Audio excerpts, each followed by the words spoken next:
become shit. No, first part it taught me one thing. What? It taught me one thing, that people ain't smart. I could tell you that. It taught me that. It ain't teach us very much. I could tell you that. I did not learn shit at Forest Park, and I hate to say that. Like, I love Forest Park, but I loved Forest Park for the friends, the connections, the experiences that we had and that we made. But outside of that, I hate to say it, but Clayton County failed us. Clayton County Public Schools, sorry. You definitely did. Say it big and loud, and I don't see it. And we've been out of school 10 years now. Yeah. And I have not seen any progression within Clayton County Public Schools. None. Like, I hate to say that our teachers, our everything failed us. Like, they was too busy trying to be our friends. They was too busy trying to be our friends and too busy suspending us for 10 days at a damn time. Shit, Welcome back. Welcome to another episode of SGDS Same Goals, Different Struggles. I am your host, AJ, and I got a very, very special episode today, man. I got my brothers with me, man. I got Nate, and I got a new one to the team right now, man. What up, Michael? What up? And then we got Chris coming in late whenever he arrived, man. Before we get started, man, I want y'all to click the subscribe button, click the like button for me. Today we got a different kind of topic today, bro. As you just seen, we seen the video of these two young ladies saying that Clayton County School has failed us. Everybody that's on the episode today has or today resides and do stuff in Clayton County. I don't reside in Clayton County no more, but I did go to school in Clayton County.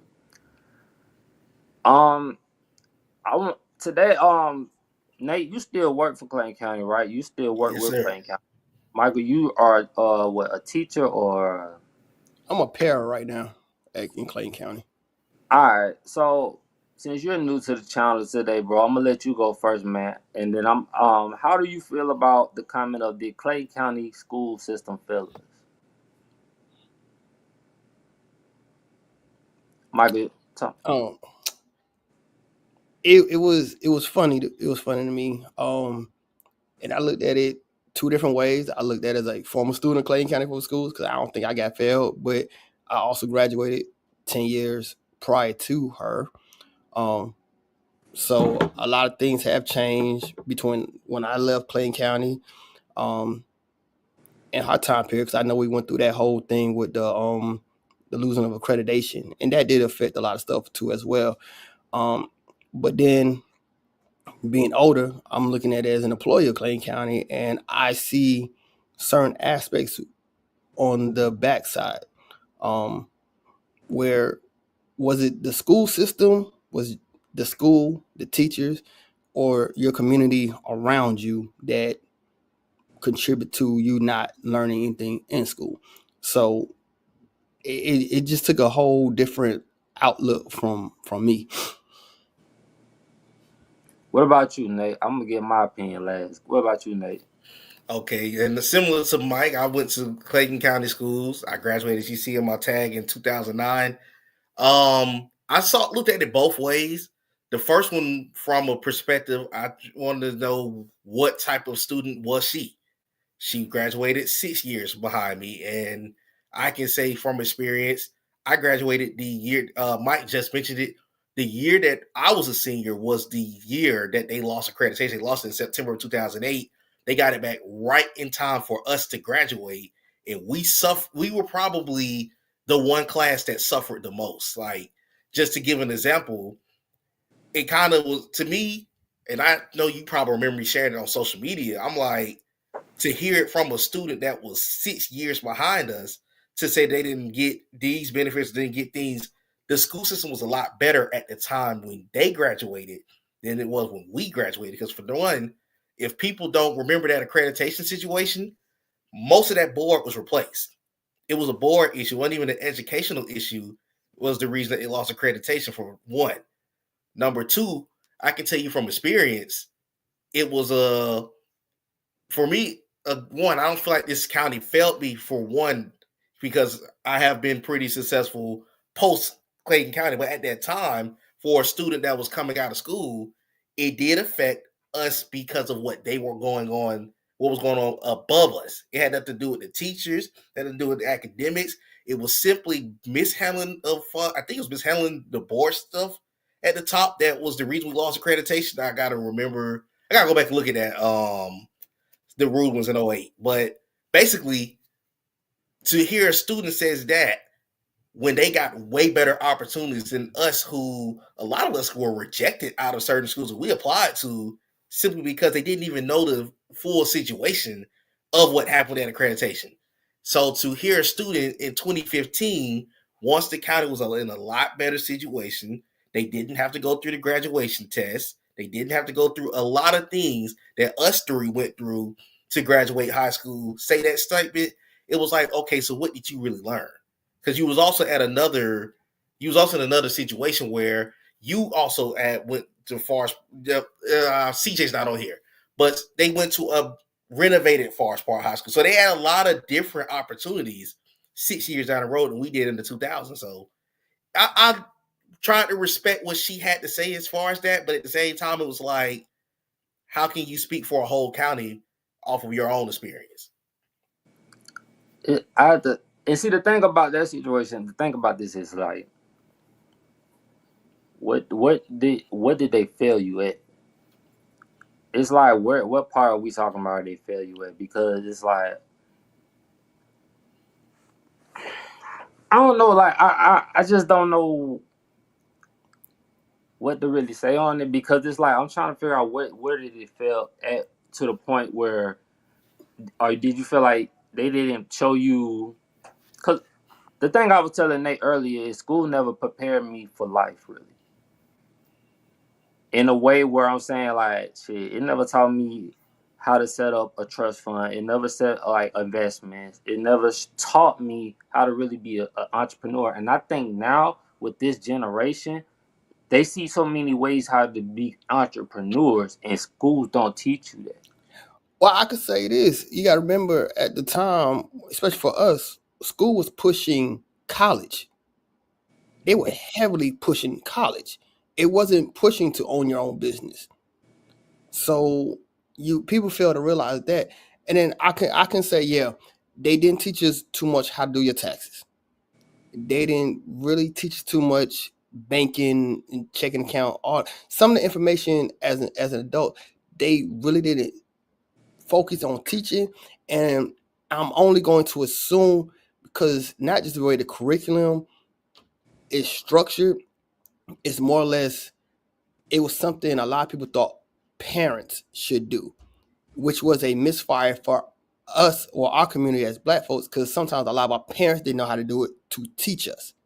So sometimes we look at it as the school should have taught us because our parents didn't teach us. So let me go back to this then. Do we blame the schooling for that? Or do we blame our community for not? Because when I say that, not we blame our community, is like, how much are we putting back into our community where we're helping these kids the same way another county? Because like I was telling Nate, I went to school in Fayette County, and I went to McIntosh. The way them kids and the way that school system is set up, it's like night and day when you go back to Clayton County. Well, even when you dealing with DeKalb County like I did with them, I see more DeKalb as Clayton than I would. What part of DeKalb though? Talking about where I'm at over here in Panola. South DeKalb. Go north side of Shamden. Go to north side of Tucker. You see a whole difference. That's a whole different, because like you're right. Like Decatur High School is different than South DeKalb or Columbia. Yeah. You get what I'm saying? So you're right on that. But that's also going back to what I'm saying is the communities. How much are the communities putting back into these schools too to help out? When I say I'm 100% with you, it goes back to the community. It goes back. Now, I am going to just say the parents, just the communities in general, just to help with certain situations. No, I think the parents is the lost topic in this. Well, we can always, and I don't want to use the word blame the parents. We can always put them in the forefront because they're in general. All right, I got my brother on here, man. What up, CJ? Welcome, bro. Man, what's up, man? I'm over here. Michael, this CJ. CJ, that's Michael. What up, man? CJ, you know that. Now you got everybody on. CJ, just the time, man, bro. We were just really getting started and just saying how we feel about, or just everybody was expressing on how they feel about the Clayton County fellas. And on the topic, CJ actually went to a Forest Park High School, so really he could really speak more. He could tell you way more of how that school works than we can. I was just sitting here listening to the conversation while I was trying to get my stuff in order. But nah, man. What year did that young lady graduate? Somebody don't know. I think 2015. 2015. 2015. So that's about what, 6 15, years? 6 years after us. 15, You 14. like me. Yeah. All right, so I'm gonna say this, like, that's a different, 5 years. 5 years is a different generation when you're looking at just time period, right? Mm-hmm. And then when you talk about if the school failed you, I kind of see this in a different way because most people don't understand. Like, school doesn't start. Your learning ability don't start at home. So you know what I mean. School is really just indoctrination. Like, did I learn a whole bunch of stuff in high school as far as like book wise? No. One, because I mean I didn't really apply myself, honestly. Be honest with you. I didn't apply myself to try to gain that information in school. Maybe if I did, who knows what I could have accomplished. You know what I'm saying? Mm-hmm. But when we talking about just learning information and just life skills, like Forest Park is a very it has a very interesting makeup, right? Because it's the diversity in it. So as far as like just learning information, but you should gain a lot of cultural information while you at that school. As far as like, just because it's you got blacks, a sprinkle of white people, and a whole bunch of Hispanics. So like, You fine. so for me, actually leaving that area and going off into the world, I understand a lot more about just life in general, right? Like, even with this whole race thing that's been brewing over the last 100 years now, 85 years. It's not more so of a race issue when it comes to certain things. It's more just cultural issues. Mm-hmm.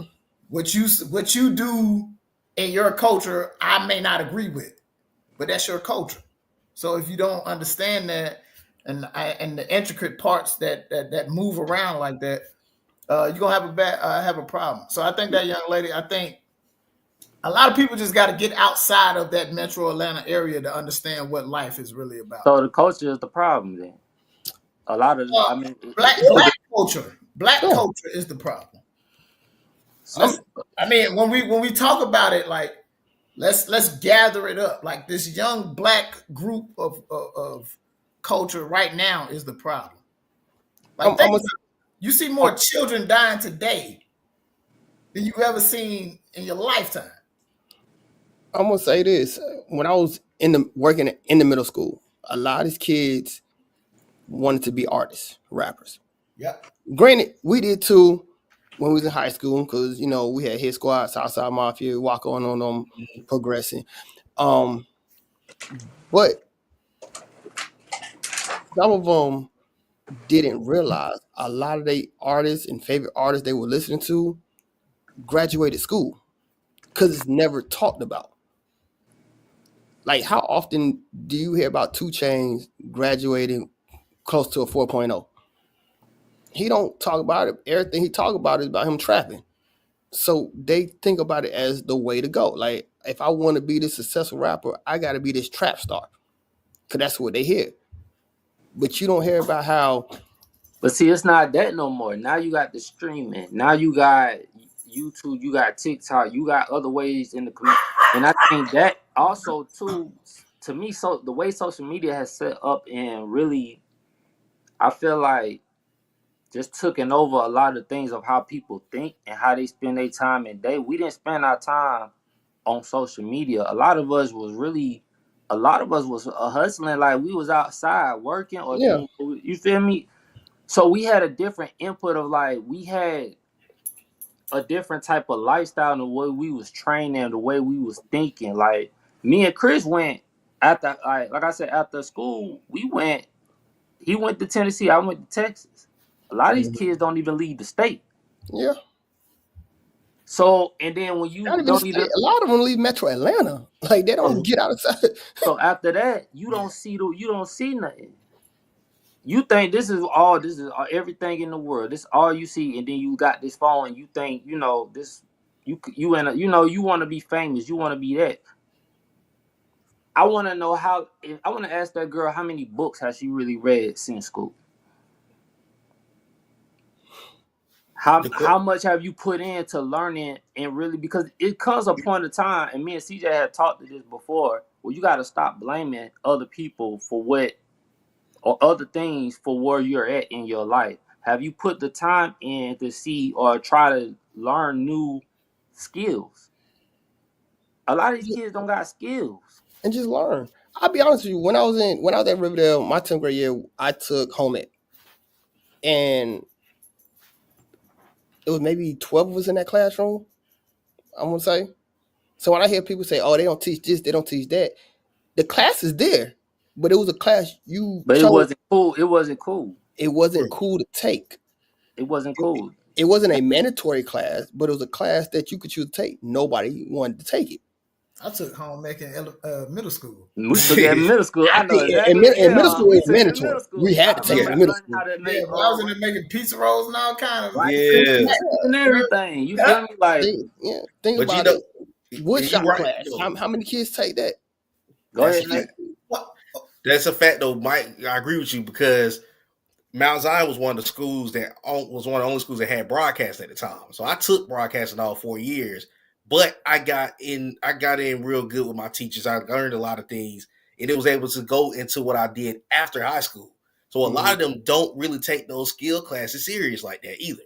Because I don't know what Forest Park had, CJ, but I know a lot of these schools now, like my brother go to Morrow High, they got a flight simulation thing at the school. So these kids got even more opportunities to be able to do stuff. Jonesboro Riverdale has barbershops and beauty salons. Yeah, I had business class right across with cosmetology. I'm gonna tell you what made me so mad. I'm gonna tell you what made me so mad. My kids went to elementary at Flat Rock. When my boys graduated, I heard about an entrepreneur program, and I looked at the letter like, y'all had an entrepreneur program? So like, yeah. I'm mad because I'm like, damn, my kid's supposed to be in this.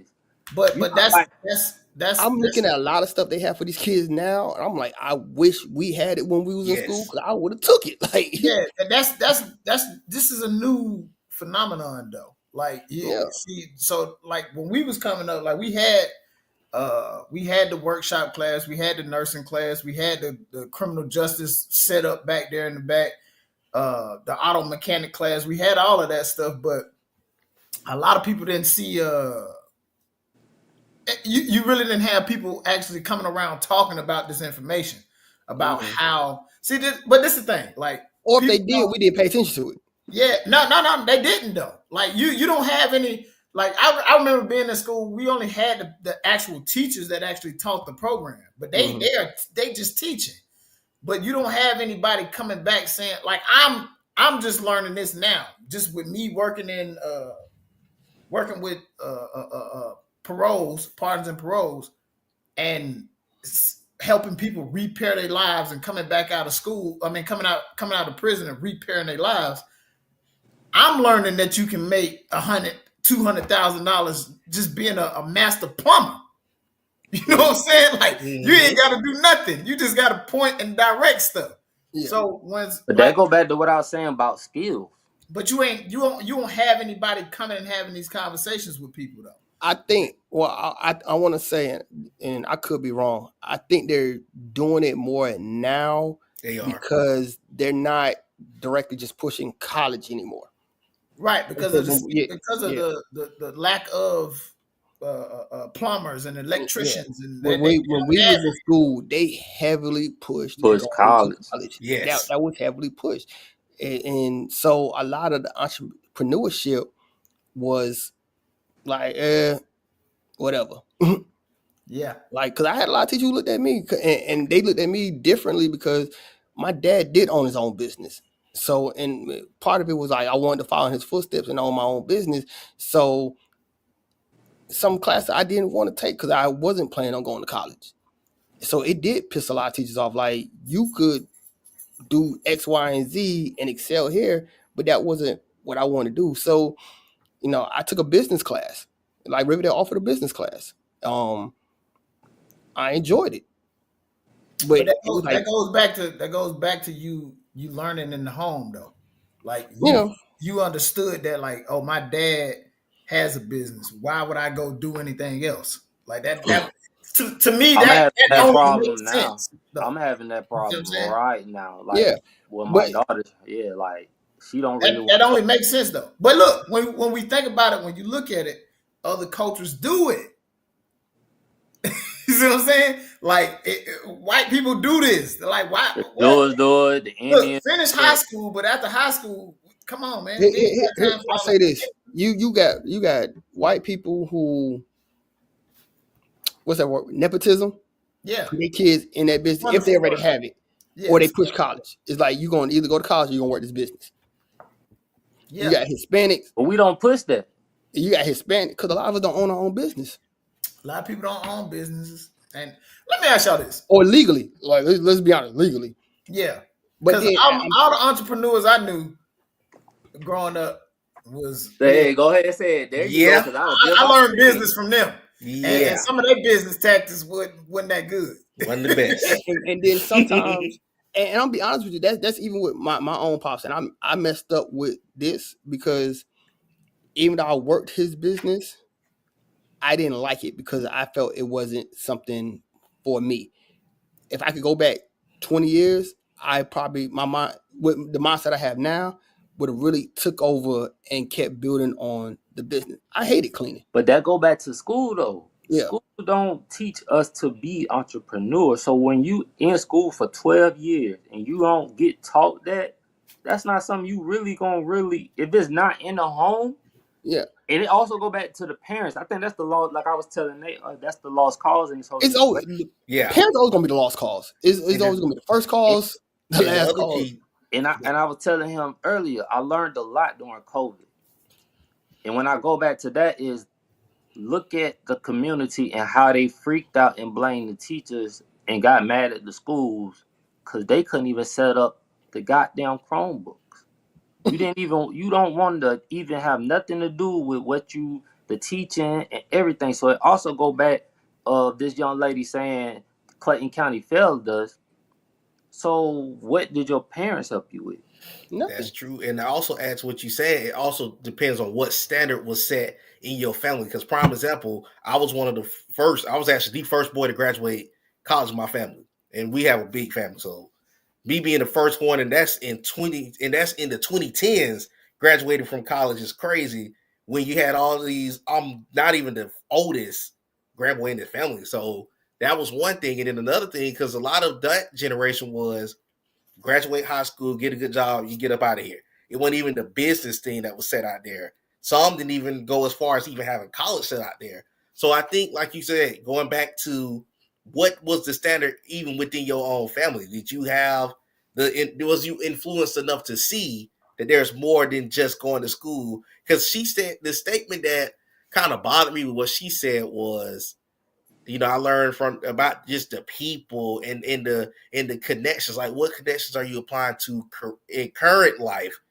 outside of those 4 years in high school? Because I'm pretty sure the people that you went through them 4 years with are totally different than they were 10 years ago. So you can't just say connections was the only thing that was beneficial in that statement. And I want to say this, and it'll go to Chris really. When me and him be talking, he be telling me about the people we went to school with and how good they're doing. Mm-hmm. So we all went to school in Clayton County. I know a lot of people that's doing good, and it's like when are we gonna stop? When are you gonna stop blaming the school system, blaming everybody else for your problems, and when are you gonna start taking accountability and be like, okay, I didn't apply myself in school because I paid attention too much of trying to fit in or be cool or just get by. I didn't take the opportunities to really invest in my knowledge, my wisdom, my future. But see, this is the thing though. Like you can't really you don't have a responsibility to create opportunity for yourself until you get out of school, because your parents is what start this foundation. Like for me, I didn't apply myself because of what was going on at home. Like I didn't care nothing about school. Man, I just came to school to hang out in the lunchroom, play sports if I had the grades, and kick it. And that's because of whatever the issue that was going on with me and my mama at the crib. And then it's 8 of us, bro. So what I mean, it's more than a lot that's going on. So you never know what's happening in somebody's household. That's another You thing never know what kid is being molested. You never know what kid is parent is on drugs. You never know. You don't know these things. So when you hear these type of stories, that's my ideal. Like me working in the field I work in, I understand that no, some kids are not. They don't have the best home life. John said when he seen that clip of the young lady saying she didn't learn anything or Clayton County, she doesn't speak for me. County. Yeah, Oh, maybe Clayton, she doesn't speak for me. I'm truly grateful for the teachers that I had when I went to Morrow High. Hey, shout out Morrow High, man. And I agree, because when I was at the middle We had school, some phenomenal teachers though, bro. yeah, one student actually came to me, said he don't care about his education because his parents don't care about his education. So why would you care? As a student, like if your parents ain't shown to care, you're just there to be there. Think about this though. What if the only time when you get out of school you ain't even got a meal to eat? And it was kids like that. It was another student, because her mom was constantly working and she was taking care of her siblings. Her coming to school was a time for her to really be a child. Yeah. And they also go back to food too. What if they didn't eat that day? Yeah. Last night? It's a lot of components that play a part in education. It does. I'm not gonna say education. I'm gonna say indoctrination. In life, period. It's a lot that plays a part. Like, and sometimes, even as an educator, we don't know. This is my first year that I've been heavily talking with parents and seeing what's going on, because I'm working with kids who have disabilities, and what's their triggers, what's going on with them, how can I address their needs without in the right way so they can learn or just be calm in school, so to speak.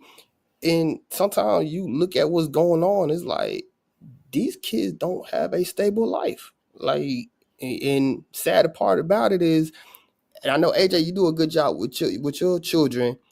A lot of them don't have dads. A lot of them don't have dads. So remember, I could tell you, I done had kids call me dad so many times, because I'm probably like one of the few positive black males they see on a daily basis. So remember when you asked me that question about what made me take my little brother and kind of mold his personality, his just growing up is because of that. You see what I'm saying? Like, that's why I say any kid in my vicinity, if you are close, arm's reach to me, like, I'm going to pour into you. It don't matter who it is. If it's, like I said, if it's the little homies that's hanging around with my little brothers, like my little brother off at school right now, if one of his little homies down at the house and they having some issues, hey, hit me up, call me, because I'm gonna pour into you, bro. And it's I feel like it's our responsibility to do that, because of when you come up with no dad, bro, you know how that feel. Yeah.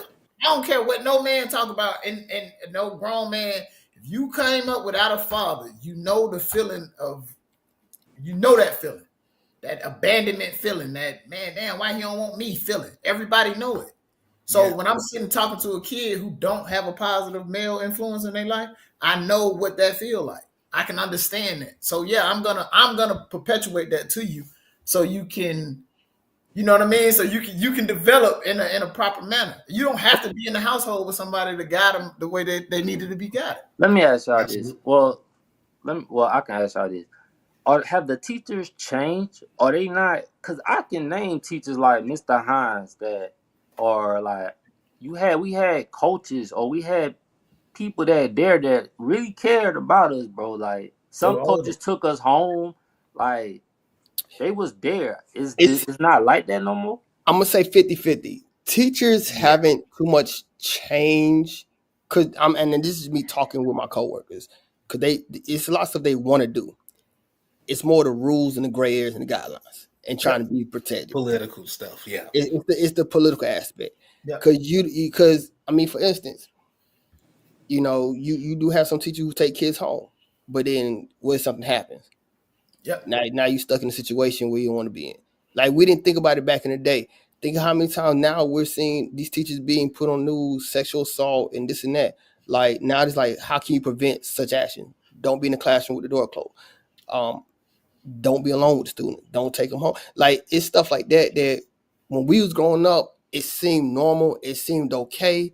But now it's more like, do I want to put my livelihood on the line No. as well? Like, I Right. love these kids. I want to help them to the fullest extent. I want to do things with them. But is it going to put my teaching job on the line? Will I lose my license to teach because I did this and the student could even misinterpret something and say something and it just get said wrong, and now I'm sitting there debating, like, shoot, trying to explain myself to not lose my license. And But you see, know, this, to what you just said, and I'm in the maintenance department now, but I drove the bus. I drove special needs kids for several years, and we were told you couldn't touch the kids. Certain things you couldn't touch. You couldn't get too close on certain particular topics, like you said, because that could be an interference of someone speaking in a negative light against you. However, there's certain, like you said, it's a great area because I had a student my last year driving. I drove out of Forest Park High. I drove a student out of Forest Park High. He was a student that went to school from Lovejoy, because I don't know if you're really familiar with this, but every program in the county don't have particular things that cater to particular special needs. Because Yeah. I'm sure Mike understands that, because at Fountain, I'm sure it's the same way. So the student did not That's have where a you at father now? figure. Huh? Yeah. You at Fountain? Yeah. Back at home. Oh, Yeah, man. So damn. so there's certain disabilities that are catered to at certain schools. So the student, he didn't have, like, and some students don't have the physical disabilities. They have maybe a learning disability, something to that extent. But he didn't have, his dad wasn't really in his life. And remember one time he basically looked at me as a father figure. I still hear from him from time to time. He graduated a couple years ago. He even said, you just don't know. You talking to me like this made me want to live longer. And those are certain things, certain conversations that sometimes you're not mentally ready to hear. But as CJ said, when you grew up and your dad may not have been the most consistent person, those are the things that kind of hit home for you, because it's like, at what point do I overstep this political stuff and say I gotta be a father figure, or I gotta be a positive figure in a way? So that's the one thing that it's really still trying to be discovered. And this is something that might get me in a little trouble. I'm gonna go ahead and say it. It's not enough of the four of us in the school system either. That's in That ain't gonna get you particular in trouble. It's really, There's it's not a more lot of like, teachers no more. no, not black. It's the four of us. What do we all have in common? We're guys. It's probably 85 to 90% one way. So there are certain things that a young kid Oh talk boy. to a man about. He can lean on a man about, and he can't speak to her about, because she doesn't understand. So those are other things that are starting to come into play. So, that's one reason why recently I've been participating in different things like the career days in the schools and the Read Across America, because they need to see more of us. Because again, it's nothing against the women. They do an awesome job, but it needs to be more of us in the schools to help those young kids. Yeah, because I could say at Fountain, it's 3 male pairs, 2 male teachers, and then a few male behavior specialists. That's I'm gonna it. That's seven. That's that's 7 crazy. guys. I That's remember 7 we guys. had Yes, Mr. Smith. I remember Mr. Smith, and he wasn't even really no teacher. And he used to yell at us. He wasn't our teacher or nothing. He just used to yell at us and have us on the wall for no reason. But I think yeah, I think high school has the most male teachers. I think high that's school, crazy. middle school, even when I was in middle school, I think it was dead even. I think it was like a male outside the coaches. I think it was a male teacher on every grade level, at least 1 or 2. And going back to what Nate said, when it comes to certain things, that's why I want to go back to middle school so bad, is because a lot of them boys, they have things they want to talk about and they don't feel comfortable talking to their female teachers about. I had one boy come up to me, he's like, I got female troubles. Like, what should I do? Like, I can't talk to such about it. And go ahead. You know so like crazy about that too, man. When I see my sons, like my youngest son be going through that girl problem, and it's crazy because I see myself in him and my youngest so much, and my oldest is like me now. Because my oldest texted me today, he was like, "Dad, we still can go. We still got them library cards. Like they love to read. It's just certain things now that I've taught them. I hope they take with them. But the girls nowadays, man, I worry about that shit, bro. Because the Man, thing, my counselor, they got a counselor at the school, and she literally told me, she was like, these girls are ruining their reputation. Because she'll talk about my daughter, and she was like, you got one of the best kids up here because these little girls up here is ruining their reputation early. Well, you oh gotta understand. yeah. But see, look at the, like I I said, know I wrote. look at the culture again. Like these little girls are listening to the same music that their mamas listen to. Their mamas our age. I'm gonna tell you my turning point with social media, because I used to have a lot of my cousins on here, and they all younger than me. My first year being in middle school, in the 2012, 2013, it was around this time. I think it was like a whole category talking about what you're gonna do with your mate during this month. I think like this day was steak and blowjob day, this and that. I'm walking through the hallways and I heard the kids talking about it. This is middle school. They're like, yeah, today is steak and blowjob day. And I'm like, oh, what? Like, what y'all talking? What y'all know about that? I said, you know what? I'm finna block everybody in my family that's under the age of 18. Because most likely they following something from their older siblings or family members and they grabbing the stuff. And then as I kept working in middle school, you just hit not only just the music, they're watching reality shows. Yeah. They Damn, I ain't think about that shit. they watching reality. But They look, watching Power. They Because it's watching hard for P-Valley. me. My daughter don't like. this is the She don't like biggest girl issue. rappers. So Listen to this. This is the biggest issue. They can't separate reality from entertainment. Yep. Like when I shit, was they coming live. up, They I knew live on their Scott was phone not though. selling drugs. I knew it. Like, it's But like, you got to think about this, AJ, especially with Love and Hip Hop, Real House of Wild. It's filmed here. Like these are people they can go to the mall and see. Lotto went to Lovejoy when Lotto was coming out with the I ain't know. the rap I game. know Party. Like folks was What's that seeing little her. nigga name? Party Cardi, whatever that little nigga name. He from Riverdale. I ain't know that. And he one of the biggest artists out. Like Playboy Cardi. I ain't know that. I ain't know that. I But looked you- at it up. It said Riverdale, Georgia. Yeah, like these are people they like they could go out and see, so they not separating the entertainment part from the reality. I have to tell my kids because my daughter like YMN Melly and shit, and I be telling her like, look, y'all listen to this shit, but I tell that shit not cool. Like y'all don't get that shit in your head thinking this shit is cool because it's not. Like I can even remember when it started though. I remember in college, talking to a couple of my homies from Chicago. Like somebody was dying every week up there with them. I'm like, y'all killing people like that? Man, you just be walking, smoke you on the street. I'm like, bruh, what? And that's crazy. You went to school in Memphis. But look, even in Memphis though, it wasn't happening like that. Like in Memphis, people like my older cousin died. No, these people was talking about a cousin they grew up with, like about the same age or younger. So that's what I'm saying. Like that culture has spread across the country, and you see it more prevalent in Atlanta. Like, man, and some of these artists, we don't do that. We don't get a type. But you gotta blame the schools too, because I see some of the time we talking about the artists. Shit, they bringing these artists to the school, so that's making it even worse. But I'm gonna say this, and I had this argument with the Sexy Red thing. We not gonna act like we didn't have certain artists come to our schools. We can't act like that. Like I remember, I don't disagree. Yeah, Fable came to Riverdale one year, and he was saying spaceships on Bankhead. You know, Fable came. I'm guilty of it. I don't know if y'all know the artist here in Atlanta, Little Donald. I had him come up to Money's Mill Middle because I heard the kids playing his music. So I was like, dang. I never heard that name in my life.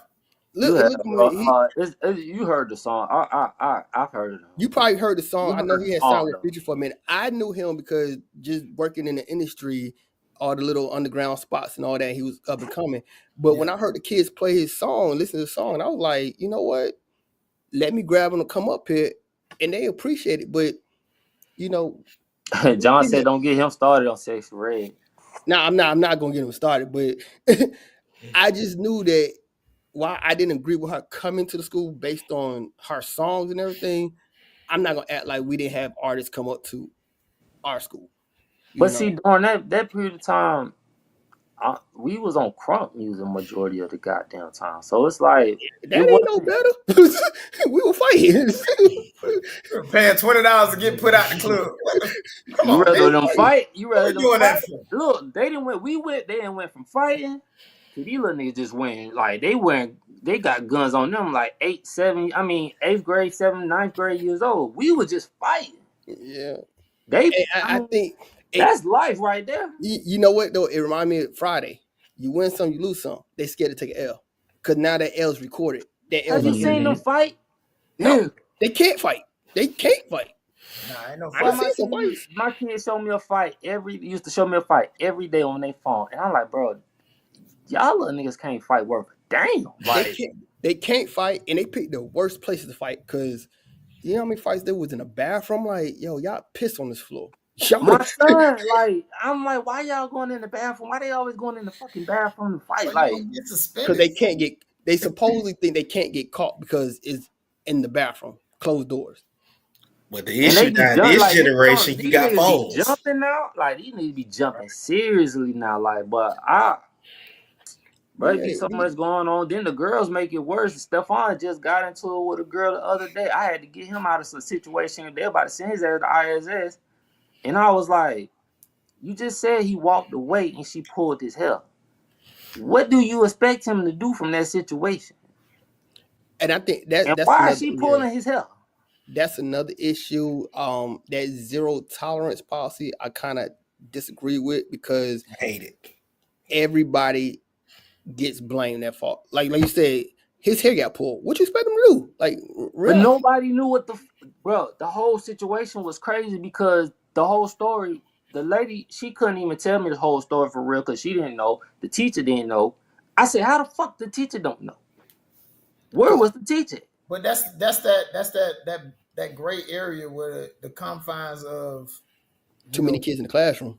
That does go back to that. The rules that they restrict you with. Mm-hmm. You know what I mean? Yeah, I mean even that too. No more. They tell us not to break up fights, but then of course with everybody. What? Yeah. Yes, they definitely said that. The cop or the securities? They tell us the reason they tell us for different reasons. Injure the student, or in case if it's two females, you try to break up and you touch that female in an area, they be like, "Oh, you inappropriate touch." No, I'm like, breaking up a fight. It's one of those. Damn if you do, damn if you don't. Yeah. So if somebody get hurt, or somebody get really. If I break up a fight and a kid gets hurt and because I'm holding him or something, now I'm liable for it. Yeah. One of my homies just had a court case like that, and he's not a small guy by a long shot. These two little girls got into a fight. He get in and he pushed the little girl just to get her away from the situation. She fall and hit her head, concussion. Now he's sitting in court fighting what is it? Assault charge. Yeah, some shit he was fighting. But so really, so what? So the rule change and everything they have done, I don't know, man. Are they being set up for failure then? Everybody's set up. Everybody's trying to protect money. Yeah, that's what about that. That's the nobody wants lawsuits. That's funny you say that, Michael, because CJ always tell me, he's like, bro, it's always about rich and poor. Like, yeah, it's about the money, bro. Cause think about, I don't know if any of y'all, I think Nate is in it, the Clayton County Moms and Dad group on Facebook, and oh my God, it was one little incident where, I think the child got left on a bus in the morning, and because apparently the secretary or the principal had a nonchalant attitude about the child not being at school, because child wasn't at school, but like, what can we do, because he never crossed our threshold. But the parents like, who do I sue? Like, that's the first thing. Who do I sue? Yeah. Let me ask y'all this, because I'm thinking I understand this a little bit, but the school get money on how many kids is in school. How many kids? Population. Test right. scores. So let me ask y'all this: if they stop with the schools how they is already, if they stop government funding, do you feel like these kids are being set up for failure? Like, this shit is only gonna get worse. So the government funding thing is basically all they doing is putting the money back. Whatever the states need to do to provide for their school systems, they're allowing them to do it. So what we have done just overall in America, this is why America is the way that it is. Do you think that's good or bad? I think it's actually good, because the reason I say that is because you don't want the government in everything that you do, because once they get into everything, now you're gonna do it the way that they want it. They want. I would say it's a 50-50 thing. Like Title I, I think it's good for certain things, but it's so many stipulations behind Title I. Yeah. That, I mean, I don't know the full stipulation, but a lot of it is attendance. And what that happens is you have kids who, in my opinion, need to be expelled. Yes. Who need to be expelled, but they won't expel them because it will drop the attendance rate. And they don't hurt funding. They don't. There's been so many days too, right? Yeah. That's another problem. Look, this is the thing. They're not being. Everything is a reactive type of thing when it comes to government, and just any type of government, whether it's the school board or whatever that government is, a reactive thing. We're gonna wait till we have a problem and then try to fix it. But then the fixing of the problem is even stupider. It just sounds too much like right. Like whatever sounds too much like right, it's not gonna happen. Let me ask you this then, y'all. I'm gonna ask y'all this: should we stop putting so much faith in the school system, and like what you saying, like with the other cultures, how like the Asians, the white people, they set their kids up for this and that? Do we put too much? And the reason I ask that is like, with our culture, we depend on so much. Well, the Asian culture do it. They put a whole faith in the education system. But I'm gonna say it boils down to what are you doing? I agree with that. I do agree with that. It boils down to what you're doing at home. So you got to look at this. Most of the children, you just said it. Most of the children that we come across, it's only one parent in the house. So think about that. Like Asian households, you don't see no daddy might be at work, mama at home. If the parents ain't there, they still got grandma, uncles, aunts. Somebody is there. It's a community. They have a community. It's the culture that we have. We put our kids out at 18. Like that's the craziest. The 18, way we, it's bro. like the way, Think and about that's what, that. Like, what do you know at 18? it's like, Absolutely nothing. And then I how many see, how many of us have moved away from our families? You know, think about it. You, we especially never in think Atlanta, about, you have a lot of people who come from other states, and it's just dumb. So they we don't don't never get that. think about when people used to say it take a village to raise some kids, bro. Like, and we Nah, move that's away from our village. We move away from And it's it. like we move away from our village to prove a point to everybody else that we could do something on And it our hurts own. us. And I'm like, what the fuck is you proving trying And to you do know that? another And you thing? still you. Well, this is the reason why most of us move away. We come from dysfunctional families. Families. The You know, dysfunction, bro. Like, bro, I can't handle the dysfunction, bro. So I'm Like, gonna move away. I had a little cousin living with me. She like,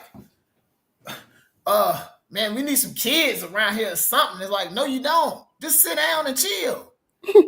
It ain't nothing going on around here but a TV and outside. That's it. It ain't no dysfunction. So You and know, okay, cash out this then. It's gotten so bad. Like my daughter was telling me the other day, like one of the teachers was helping the kid find his little hookah pen. Bro, like, so when you go back and say it's the community, it's the parents, it's everything around us, now it's even more shit. You got these kids not just smoking weed, they smoking hookah in class. I can, you know what? I can see that in high school. I can see yeah, I that can in see high that. school. Little But I juvie. mean, Nah, they doing it in but I'm middle, be honest bro. with you. In Middle. But middle school, I walked by a kid locker. This is middle school. When I say it was loud, it was loud. Like you thought homie was selling. Like his book bag was just gassed up. This is middle school. This I think He in the house. 7th grade. Yeah, 7th grade. He in the it's house bad. with that. Elementary, you know how many kids book bags I walk by? I'm like, what's in your like book bags Yeah, empty? Let's really, count on the book. it's the community and county because, like, if you go to Fayette County, the teaching and the way that community works ain't is if you cross over to DeKalb or Fulton or Clayton, it's like this shit is all the way fucked up. But I think also within our own community too as well. Look what happened within the last 2 or 3 years with marijuana. It has been decriminalized. Yeah. Where like you're not going to jail for it, you're just getting fined. So a lot more people have been open about it. This is my first year since we've been back in the building that I haven't smelled as much weed in the morning from opening car doors. The last 2 years, Man, I'm talking you get about you open the door, it's a cloud coming out. Like these kids come to school high because their parents are smoking in the car. Think about that though. Yeah, I Like- had a. I ain't talking about you. I ain't you smoke at home. You smoke at home. These kids, Yeah. this on the way to school. This is 7:00 in the morning that you're smoking in the car with your Yeah. kid. As I had a crazy special- as my uncles was growing up under these fools, we didn't know they used drugs. I didn't know these fools used drugs until I was like Well, I knew mine smoked. 10th grade. They gonna hate me Right. for it. I knew mine smoked. Well, yeah, smoke. I'm talking about like heavy drugs Yeah. until like 10th grade. I'm like, oh no, this fool have a problem. Mhm. Like this is more than just a little marijuana. This thing is hot. And You you know know what what's I'm so bad? Like what y'all just said, to add to what you talking about, Mike, when I drove special needs, I had to tell a parent, I drove out the first year East Clayton opened up. I had a parent, I had to specifically tell her, I had to pull her to the side at 6 a.m. The boy came out smelling like weed every day. And he'd be lit the whole way to the school. So I told her, I said, if you could you not have him, whatever y'all smoking in the house, it's affecting him to the point where knowing the kids can spell it. 2, he's not reacting a certain way, and he's already dealing with certain disabilities. And to have that going on too, it's just a lot that these parents do not understand at times. So why expose your kids to that, and why put yourself at that risk? Because all it would take is the right person to go up to the top and say this person is not doing this at home for defects be knocking at your door. So that's another factor. Parents, I think nobody like with our culture, man. I feel like in my mind, what I see, we're 16% of the world right now. I don't even see us being about 5% in the next maybe 20 years because of the way we're living, the way we do shit, and the way our culture is set up. Now that's that Because ain't gonna happen. and the sad part about I don't these, know what can happen. And you just said earlier we killing each other. Yeah, You but got more it don't. fentanyl. You got fentanyl in the weed now, so it's Hey, gonna be a listen, lot bro. more people dying. If we were gonna kill ourselves off, we would have did that a long time ago. But look, but this is just the bad part of the culture, right? So we do have kids who are thriving as well. You so do. let's not neglect that. Like, we do have the kids that are thriving. However, we have to get a handle on this culture that we are coming up in and dealing with right now. And we don't understand it. We can't understand it. We ain't growing up in this time. We ain't growing up in this time. So we're not going to be able to understand what they go through on the day. We're not going to able to understand the kids. Go ahead. We can start looking at their parents, because some of their parents are our age. Some of their parents are just right under us. Yeah. So, and then what I've been noticing with a lot of them is they're trying to do things that they're allowing their kids to do things that they were denied. This is a fact. That's true too. So, like, if you grew up, you ain't lying. I ain't gonna lie. If you grown up in a household where you probably couldn't go out Saturday night if your homework wasn't done, or you couldn't do X, Y, and Z, or you didn't have a TV in your room for whatever reason, it could have been financially, whatever reason. Like, these kids are getting it now, and then a lot of times is without the discipline factor.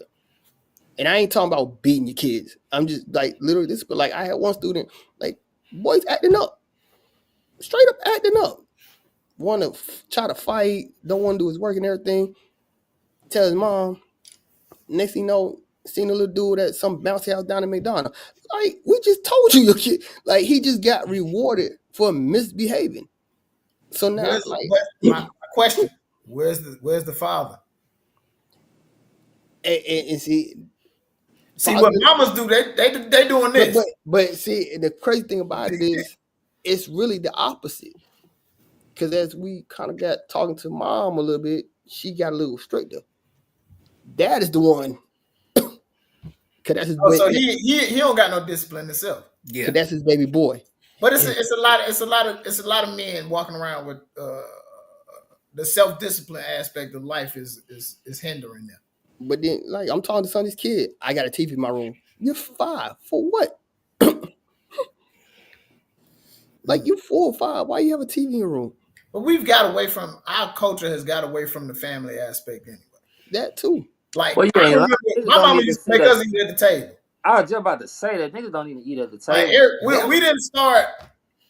we stopped eating at the table probably when I was maybe 13. Middle school? Yeah. You know what I mean? Like, but when growing up, like, nah, y'all get y'all ass to that table and eat. You know what I'm saying? That's the lost cause too, because at the table, that's where you tell how your day was. You know what I mean? Yeah, like, you talking, you having you connect. Yeah, we didn't got away from the art of family. The art of family. And you look at it, some of these parents' schedule. Like, they're at work when these kids are coming home. That's a fact. That was my issue too. You know, I can say I was blessed. Both my parents were in the education system, so they was home by 5, 6 o'clock. You know, for the most part. Same. They was off on the weekends, off on the summer. Like, so, like, that family aspect was there because they had the time. Like, my dad, I spoke to my dad. I think we had this conversation not 30 years ago, maybe 15. That, you know, he chose being a bus driver so he could spend more time with his kids. That's the only thing that matters. If that's a kid, they'd rather have X, Y, and Z or spend time with their parent. I do it all the time. When I was doing therapy with children, especially the school-based therapy, all of the kids, they just want the time. They could give a damn about bills. They could give a damn about shoes. When are we going to kick it? When are we going to have time just to sit around and talk and hang out? But as we become adults, we get away from the childish behavior like we think we're supposed to. But in reality, it's like, nah, I need to spend more time with my kid. And I want to add to what you just said too, bro. Another issue. Now, there is one issue that you might can probably fully understand where I'm coming from on this, and you played ball, CJ, so I'm sure you do too. Now, there's one major issue that's kind of not even home based that I still think Clayton County is struggling with. That's athletics, because there's a lot of the situations now where you're seeing in this new world of the NIL, you're seeing these kids get all these opportunities. Like, I'm gonna give y'all an example. There's a kid, he just committed to Nebraska. He just committed to Miami, excuse me. He was committed to UGA, but that's one of the first. Jonesboro? Yeah, he just flipped Miami. But those kids get a chance to see the Kirby Smarts, these other big name head coaches coming to their school, something like that to influence them is something that's going to motivate them to want to do better. When I cover a lot of these games, I cover games during the season. I barely see certain parents come out to support their kid. I hear some of the kids be like, well, I got a game such and such time, and the parent not showing up. They putting everything except for supporting their kids. And that also is another outlet. It's another opportunity. It's another skill set that when they can thrive at, because even if they don't make it to the pros now, if you go to college, you can make money in college now. You may not be the greatest player. They about to start making money in high school. Yeah, they make money in high school now. But what we don't preach about college, and I know Chris can relate to this, we don't preach the relationships that we meet and the people that we meet. And we don't take advantage of that. Like, college to me is really about the relationships and the resources that you can really. But you know why we don't talk about it too much anymore? Social media. Social media. I'll be honest with you. College really was more for you going out there to network. True. Exactly. I mean, you could get your degree or whatever, but it was your chance, either you're going in-state or out-of-state, to meet and network with people.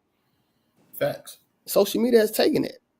I've met more people and connected with more people through social media than when I went to college. I'd be scared of motherfuckers on social media. I ain't gonna lie. But I mean, like being in media entertainment industry, my first celebrity photo shoot was through Twitter. I was in college at the time, but it was a day off. I'm sitting in my bed scrolling. Most of my shit ain't from college. It's from social media. Nah, I'd be scared of motherfuckers on social media. I ain't gonna lie to you. I ain't gonna lie. You gonna take some risk. You gonna take some risk. That?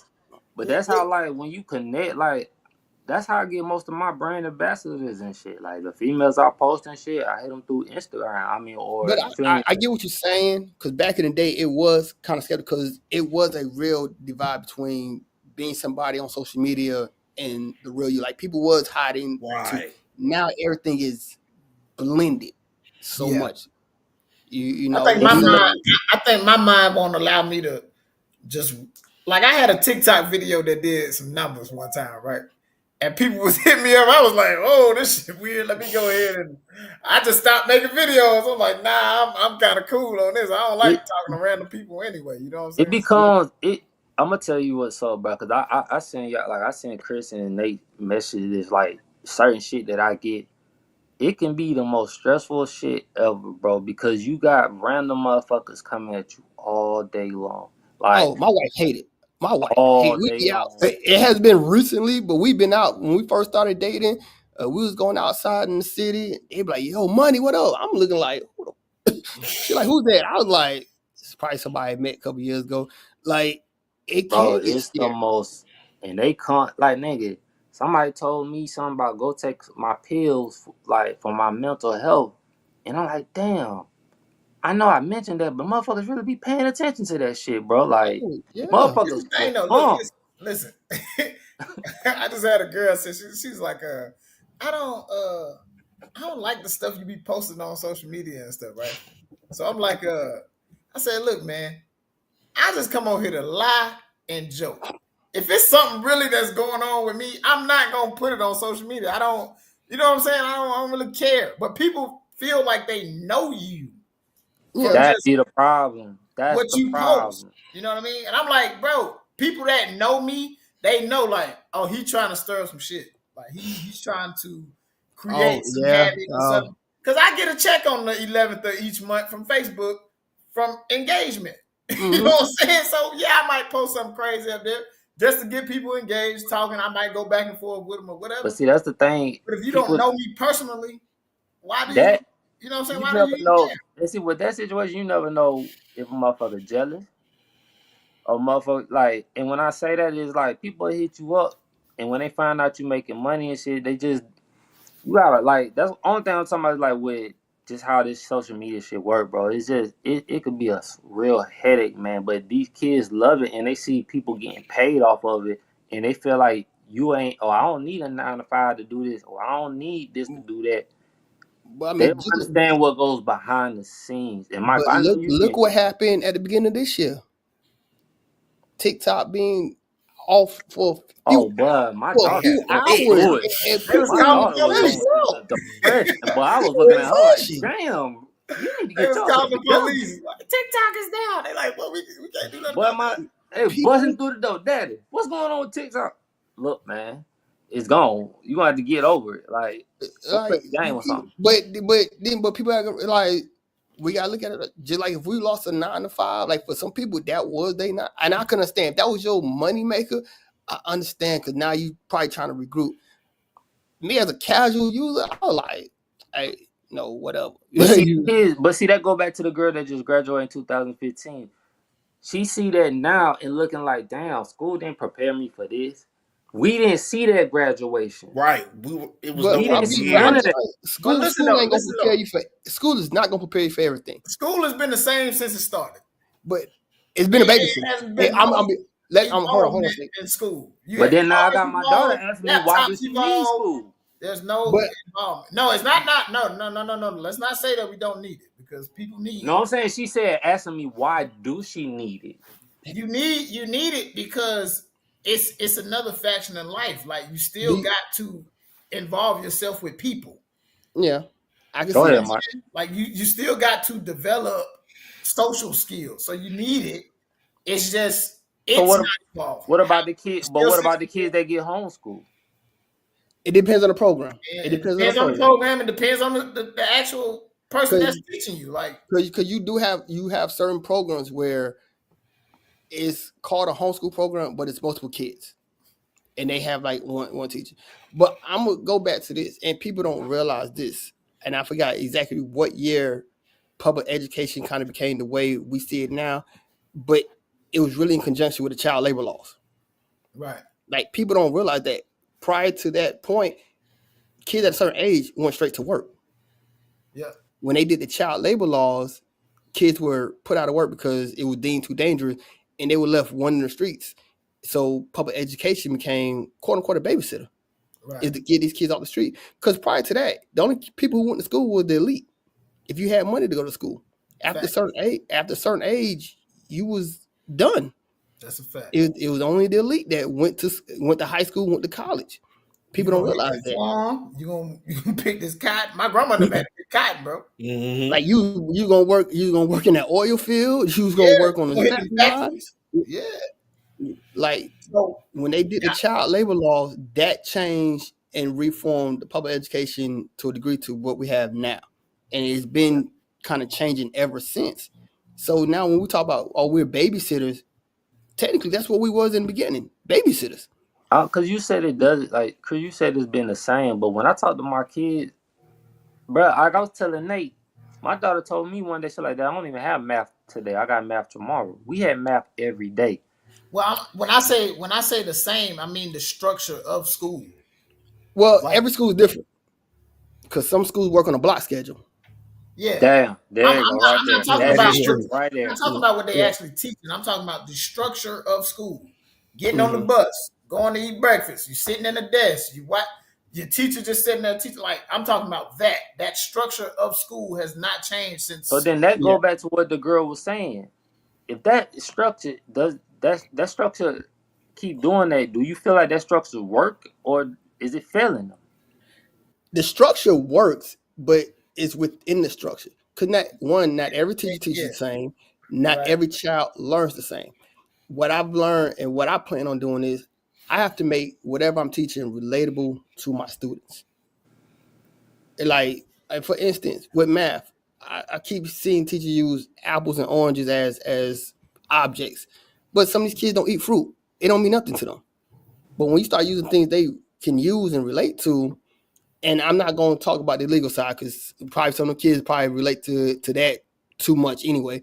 But stuff they use on a daily basis, it makes it enjoyable for them.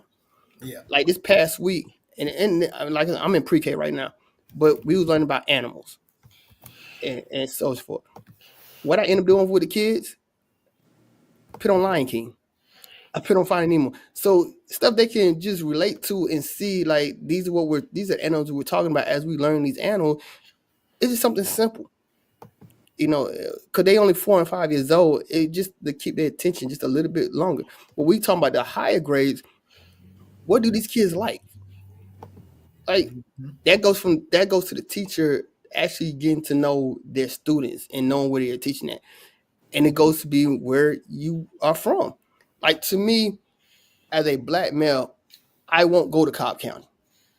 I won't. I don't think the culture is there for me.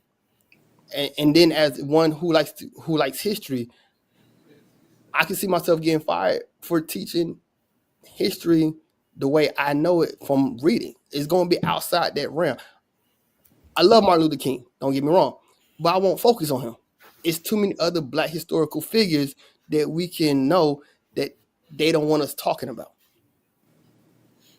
And see, that's crazy because me and Chris always talking about the individual people. We go deep, we go to past the POWs and shit like that. And that's the things that I was like, bro, we ain't never really talk about this shit in school. We ain't never talk about none of this. It went meant for you to know. It's not just what it meant. A lot of stuff is surface level. And then a lot of stuff, and I'll be honest with you, was it there to read? Yes. Did we read it? No. Because how many of us actually read our social study books? And I'm not going to include myself because I actually did. But I did. I don't, man. You know, because I was just amazed on the stories. Mm-hmm. Like stories just didn't add up to me. I used to get in trouble for asking these type of questions too. And then I didn't. That's the problem, right? That's why I took AP. I want to know a little deeper. Yeah, when I got to college and I started reading these, because we got an African American section in our library at Lane College. When I start reading certain stuff, I'm like, oh, nah, that right. Okay, this is starting to make a little more sense than this shit they were trying to teach us. And I also tell people this. Sometimes we look at stuff from a certain point of view. With history, it's always going to be different perspectives depending on who's telling the story and their outlook on it as well. And I think one of the biggest things we do now is we try to imprint what we know today on what they knew back then, because it's totally different. Right. We look at the world, we see a full map, but back then a lot of that map was still shaded gray because they didn't know, and it also depends on who didn't know. You know, Europe, the Dark Ages in Europe, that was just them not knowing stuff, but a lot of stuff in the world was still happening. But if you look at it from a European standpoint, they were dumb as fuck. See, but that's why I was telling AJ, it only takes 20 years to corrupt a generation of minds. They really thought they had us thinking, right? Everybody here born 80s, 90s, right? Mm-hmm. All right, so they had us thinking that that 50 to 70 time period was this civil rights movement, and black people was dealing with all of this stuff. But it's then when you start to really analyze, it's hold on, why did we want to be over there anyway? And then you start to understand, okay, my great grandma told me we didn't care about what them young folks were doing. We didn't want to be over there. You know what I'm saying? Why would we want to be over there? Leave them people alone. You do your. But see, that's the thing. So 20 years by 1990, they teaching us that Martin Luther King was this beloved dude, and people didn't even like this nigga, black or white. So I'm gonna tell you, it had to be. It's crazy. It had to be 2014. I was at the barbershop. That's how long ago it was. It was an older guy. That's why I say sometimes you got to speak to your grandparents, speak Talk to your to the great if you elders, can. man. The Older elders, guy. I love He him. said MLK did not fight for integration. He didn't. He didn't fight for integration. He just wanted to be treated equal. And then Equal rights, and equal then protection under the law. but then we start looking at stuff like look at the city of Atlanta right now. Look where his house is at. Look where the HBCU is at, and what divides it. It's two main city structure that divides it in half. 75 and I-20. And they did it purposely. They did it on purpose to divide the black community. I mean, that's why they make the railroads to divide, the dividers up And and then make it harder for us. like because they did the same thing in Miami. Like one of the interstates over there, they cleared out their black community and put the freeway there. See, the problem I have now though about HBCUs, and I'm pro-black and everything. When you really find out who created it and who's running, like I didn't even know. When I talked to these young kids, I was like, I didn't even know about the Rothschilds and how they, they really set up Spelman and shit like that. It's like, even with you going to a HBCU, is it really a HBCU? But I mean, Mine is. But I mean, it's all. Not all. Sir Isaac Lane was a fair-skinned black man like myself. You understand what I'm talking about? It's all a money thing, and you got to think about certain things. It costs. It costs. So even with Rothschild creating Spelman, because she did it under her maiden name, so it wouldn't blow back. But it was more in name and funding more than anything. Yeah. Rockefeller.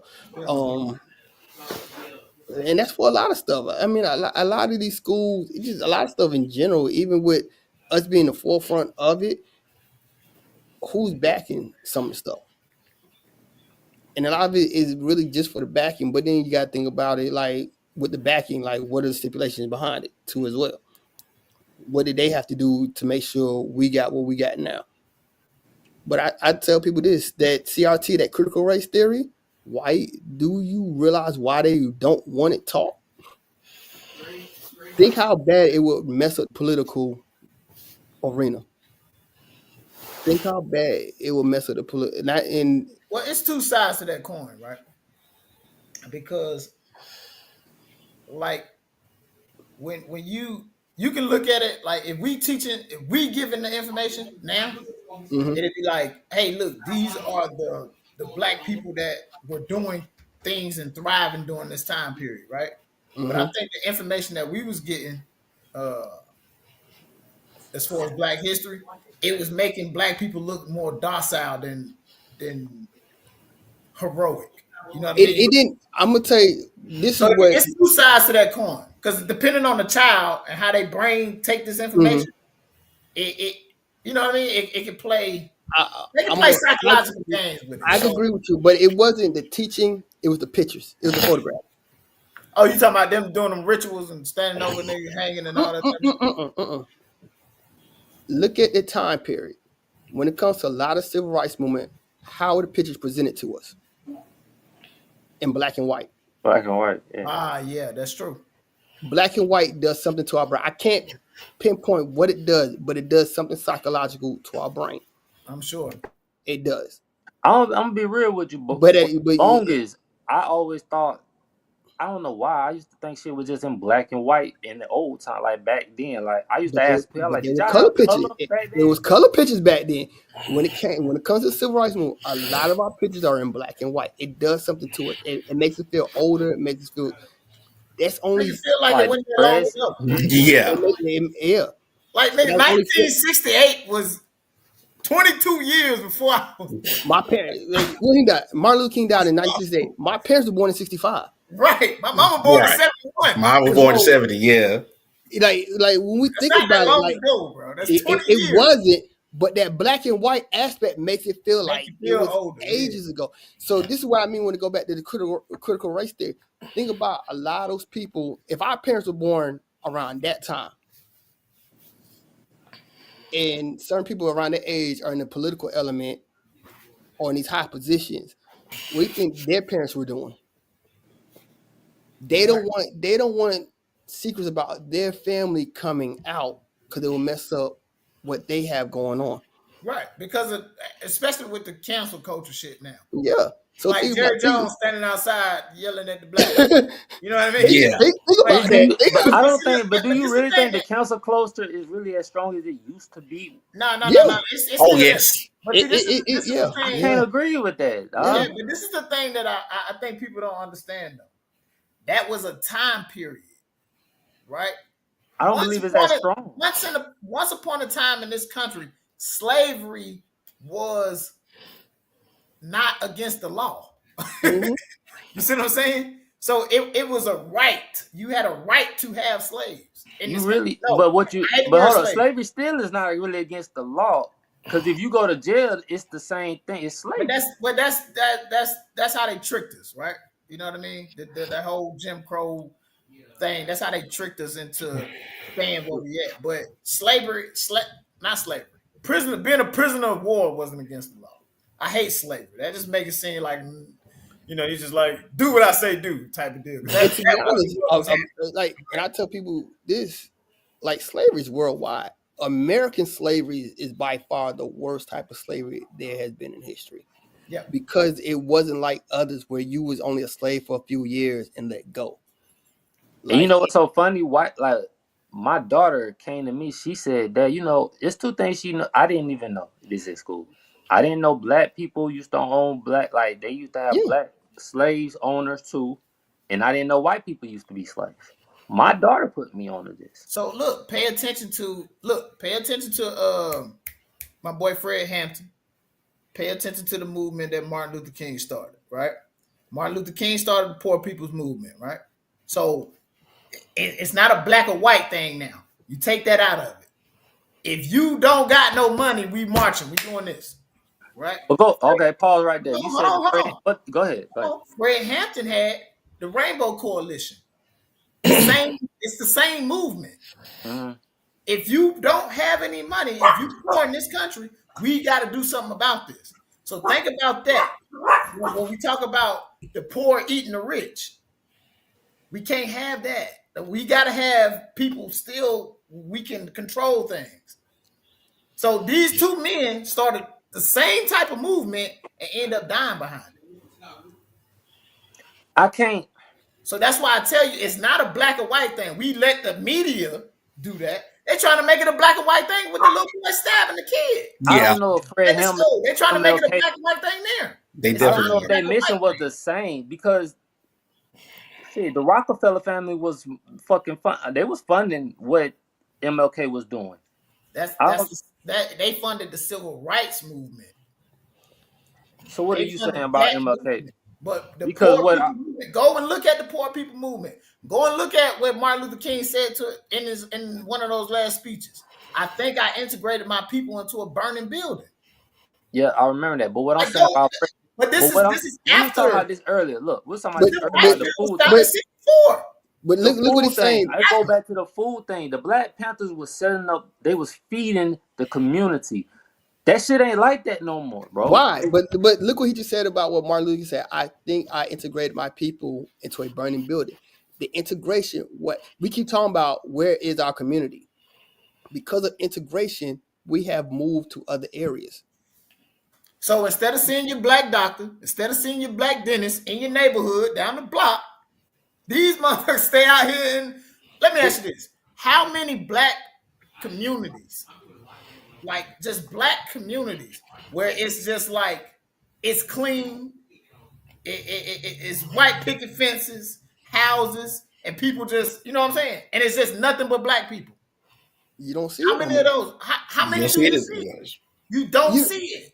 Do we not just see it all the time? I don't want to say we not see it in America, but could it be in other countries? Because you said black people. We're not talking about we don't live in other countries. Okay. Here's where you're gonna get confused at. You have Black America, because only in America are we actually considered black. Right. You go to other countries, you're an American. You're an American. Think about it. I mean, like when I went to Kenya 2024, all of us black, skin wise. I'm an American to them.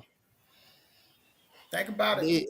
And like, of course, in the club, music, entertainment is entertainment. You can vibe to anything, but they didn't see me as like one of them because I'm an American. When I went to Paris, it was black. Well, I ain't gonna say black people, but it was Africans there because you got people from Haiti, you got people from the different countries in Africa that was there, but they were just Parisians or French unless they came from another country. So only in America are we actually considered a subgenre of an American. And I'm saying that as still because your Italian Americans have integrated into the white American population. All your European differences have integrated to just be considered American. We're the only ones who we're Black Americans Right. or African Americans. So think about that. Charlesboro had the best teacher, class of 09. Hey, that's subjective. That's a subjective. I'm about to say, I don't hold up now. It's a subjective thought. But yeah, man. So we look. This is the thing. This is my issue with just black culture in general, right? We have the money. We have the people. We have all of the infrastructure to do exactly what every other community does. We just don't do it. And May said it on one of his shows, man. I just don't like to be around niggas. I'm niggas. I could be around black people. Nate. I love black folks. So many places. I don't want to be around Nick. And it's funny. Only us can do the difference. And that's crazy because it's like when we grew up, it's like that's all we was around was like I'm gonna speak for me. That's all I around now. What? Yeah, man. I just don't like the. We got it. Like the dude that the white lady run off his porch and she's screaming help, and he was a land developer. Like we have the people who have the minds and the structure. But see, then I go back to what Dr. Umar said when he was like building his school in Delaware, and he was like he hired black people to build his school, but they used them or they didn't do the work. Now, and that's look, he didn't hire black people. He hired niggas. Thanks. Niggas. That's what it was, bro. Like you gotta call it what it is, dog. You ain't lying with that shit. That's the thing, though. Like if we have this, we have all of these type of people, right? We got these people in our community. Why aren't we coming together and putting it together? Think about this. It's a reality show, Married to Medicine, with prominent black doctors, male and female. Yeah. But where are they located at? Sandy Springs, North Fulton, Johns Creek, Gwinnett. They ain't nowhere near your average. I'm not gonna lie, bro. When you go out there, the air feel different. Like I said on Facebook, when I went to the Mall of Georgia, I ain't seen no YN, bro. The air was different, bro. The shit felt different. Dog. I'm gonna be honest with you, man. When I come back and I'm on that south end of town, I'll be ready to go. On Clayton County? I'll be ready to go. You talking about Clayton County? Well, I'm telling you. Nigga, I be ready. No, bro. I don't play. It's just the vibe, just being around there. It's like what I be telling Nate, what I be saying. Yeah, you tell me that for sure. And I'm technically right there on the border of Clayton and Henry, so I'm not even all the way in Clayton County. The street over is Henry County, so yeah, it's different. I'm trying to get the hell on, dog. And I'll be down there in the morning, but it's bad, bro. Like you can maybe because I've been away for so long. And then when I come back, it's just nah, nigga. I stay here, and I don't want to be there. Like I hate being over there. But I'm be honest with you though, it's the culture. It's what's popular. Because I found it funny when they started calling Stockbridge Glockbridge. Since when? Glockbridge? Yeah, Stockbridge like that now, bro. It just got like that too, bro. But that's what I'm saying, man. Just get too many. You ain't lying, dog. Like I dropped kids off at Starbridge. Don't kids, but when you look at it, some of them want to be a certain image because they feel like it sells. Yeah, man. Like I be saying, I ain't not making any money. What are you selling? And I got a problem. But they Bruh, want to portray something that they really aren't, to be somebody not to sell. Like and let's be honest, with social media and these influence, they want to act like this. Even with the music, you want to be you want to be. We criticize some of our previous rappers for not living what they rap. We did that at one point. And so now you're getting a lot of artists who are rapping about what they're actually doing. they snitch on themselves now, bro. Like it's just that's the dumb YNs out here aspect. rapping.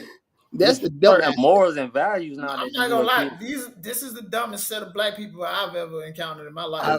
Even I agree. Charlton White said these are the kids they're gonna kill themselves off. That's why I said what I said about like they're But gonna kill each other off. it's not all of them. I mean, it's not all. No. It's not all. But when we speak of a higher percentage of it. We say it's a higher percentage because that's what we focus on. Yeah, and that's the sad aspect of. We do focus so much on the negative aspect of some of our children that we overlook our positive kids, and it can be hurtful at times. Because now those kids who are doing positive things, they start to revert back. They revert back because they get overlooked. Who's getting the attention? The motherfucker that's getting in trouble. So let me go get in trouble too.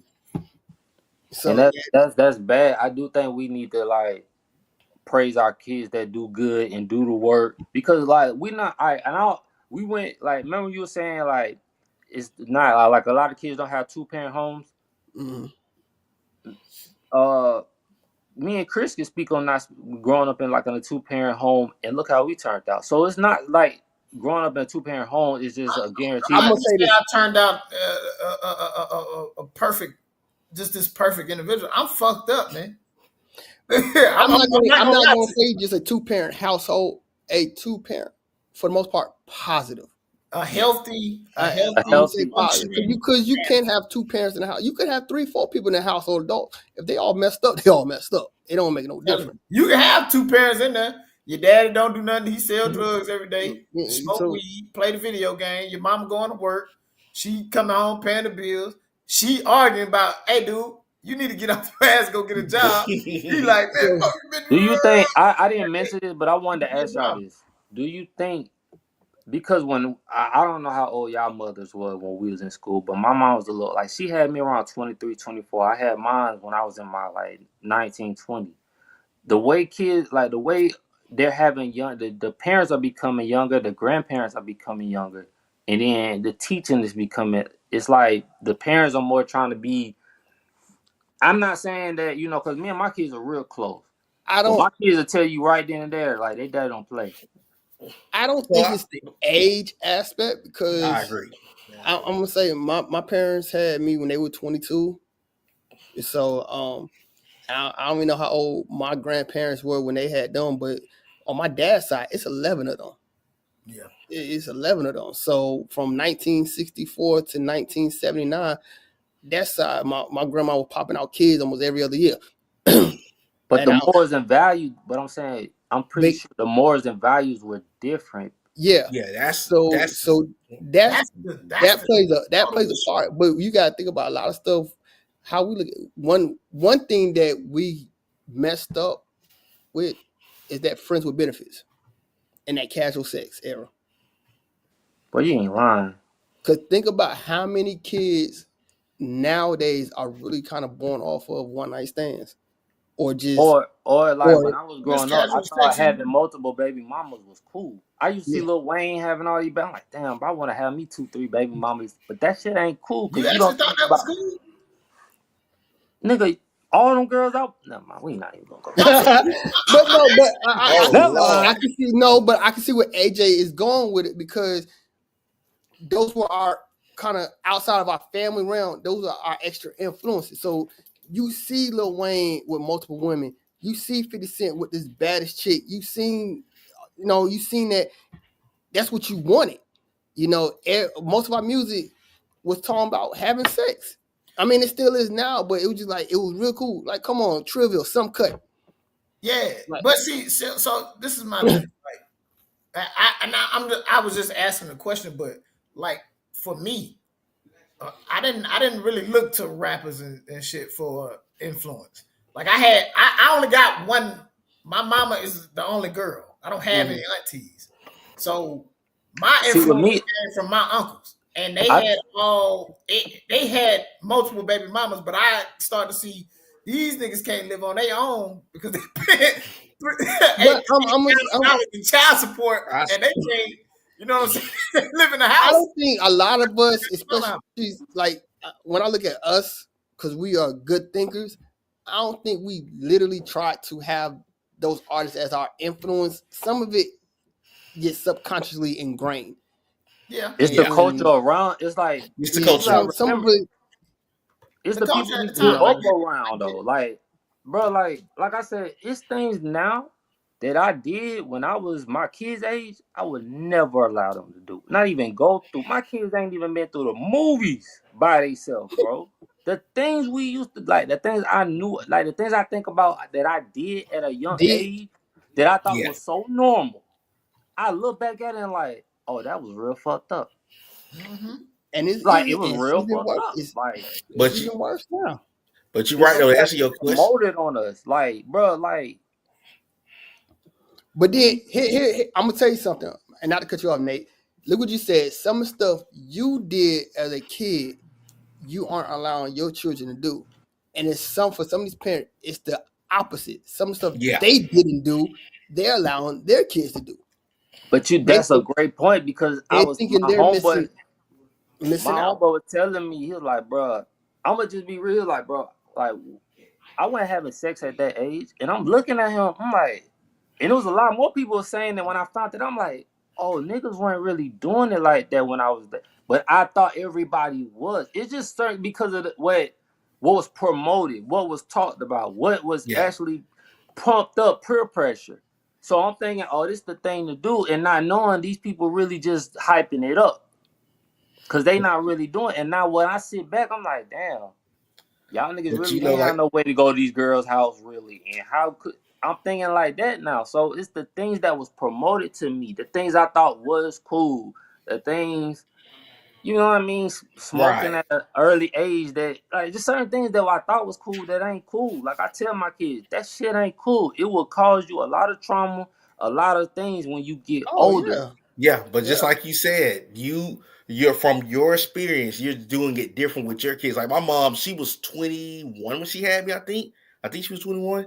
But certain things that she might have experienced or seen, that wasn't going to be seen through me. Even if I did things different, that was a certain thing. Like you said, you had your experiences, but you did things different. You got some of these parents that was around our generation that might have been sheltered, but said, I ain't gonna make my kids do this. So now, But let me tell guess you what? something. I see how some of these little girls dress at school, dog. When I be dropping my kids off, and Don't I even be get like, me started on that.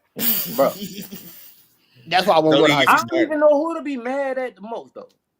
Your mama or the school allowing this shit. Cause I'm like, bro, ain't no fucking way these niggas wouldn't have been in the office, bro, if it was during But our time. it goes back to the stipulation. Why are they allowing it? One, a lot of times they don't want to battle with the parents no more. They don't want to battle with the parents because parents get tired of getting called. Well, do something about it. They in your care now. Two, the attendance. So like at least you're here now. Now it gets to a point like you're here. At least you're here. But yeah, it's crazy. Some of these parents don't want to take responsibility for their kids. I ain't gonna say Yeah, it's some of them they ain't even want the damn child. that, and I kid you not. I was thinking about it. I said we probably are dealing with a lot of kids that were accident babies, and they're just here. And that's Like, hurtful because it's like I you mean, brought these kids think here about it. too, bro. I'm gonna tell you the biggest issue we have right now. Anthony Edwards. Think about his whole situation right now.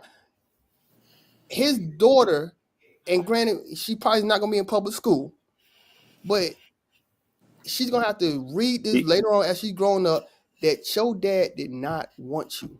Yeah. So that leads me And hold on. go ahead. So think about some of these kids that we deal with. They have parents that don't want them. They just not in the public light. And we talk about it as we look at our communities like we need to do this and that. But how many guys have you seen online praising Anthony Edwards for what he did? A lot. And I was telling my homie that I was like, bro, I can't accept. It's hard for me to look at it because it's like, bro, like I can't accept. I understand you don't want to deal with the mama. Look, bro, I promise you that one you ain't got to talk to me about, nigga. You ain't got to say 2 words. But this child, dog, is yours. Didn't nobody tell you not to use a condom. Hold on. Shoot, didn't nobody tell you not to mess with her? Like, that's it's 2 sides to this coin now. You got the flip side to this coin.